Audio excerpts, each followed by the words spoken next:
and I didn't ask, so I'm just totally clueless. Well, what you have here is a very rare Japanese Netsuke. They were used as toggles on the belt. So they attach to the belt. There'd be a cord that would go through holes, and they'd use it as a toggle. This is 18th century, and there's several reasons it's very rare. The first one of which is not only is it early, but it's very long, it's very large. Most Netsukes are about this size, to be about that size. There are 3 different materials on this.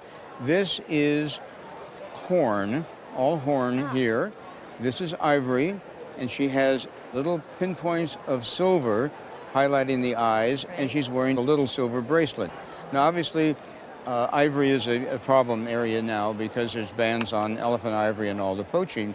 This is well over 100 years. It's something that would not be made today, couldn't be made today because of the regulations protecting the herds, and unfortunately there's still poaching going on, but there's great efforts to try to put the end to that.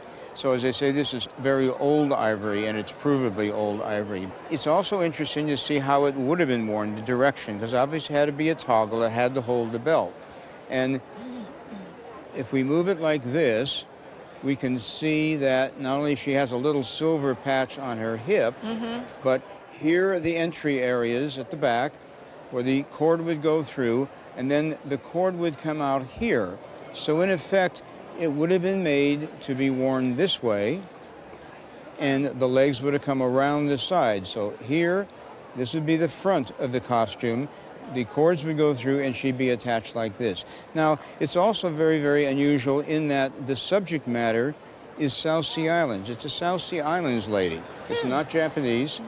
I don't see a signature. It's interesting because later on, they were normally signed. In the Meiji period, there would be a signature, but it's obviously a master craftsman. The combination of its size, its material, and the subject, and also its age, makes it a very important piece. Because of its rarity, pieces like this are seldom seen.